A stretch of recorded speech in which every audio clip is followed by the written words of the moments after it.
Les personnes inconscientes, l'ammoniac est couramment utilisé de nos jours dans le sport professionnel. Les joueurs en reniflent les vapeurs afin justement de ressentir une montée d'adrénaline temporaire. Un bien mauvais exemple pour les jeunes athlètes amateurs. Cette image montrant le quart arrière des Patriots, Tom Brady, inhalant un contenant rempli d'ammoniac lors du match de championnat de division dimanche dernier, suscite beaucoup de réactions dans le monde du sport. C'est un gaz qui est dissous dans du liquide, qui dégage une odeur très forte. Puis l'odeur est tellement forte qu'elle stimule beaucoup l'excitation de la muqueuse nasale, qui aura un impact secondaire rapide sur le système nerveux central. Les effets allégués et recherchés par les sportifs seraient de stimuler la respiration et la circulation sanguine, donner un coup de fouet et du courage, et lutter contre le stress pré-compétitif.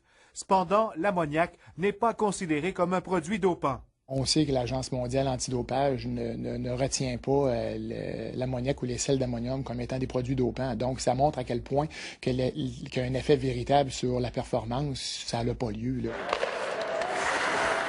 Si l'ammoniac est à la mode depuis plusieurs années chez les athlètes professionnels qui recherchent l'amélioration de leur performance, ce produit stimulant est pratiquement absent chez les équipes amateurs, qu'elles soient de football ou de hockey. Moi, je n'en ai pas dans la clinique.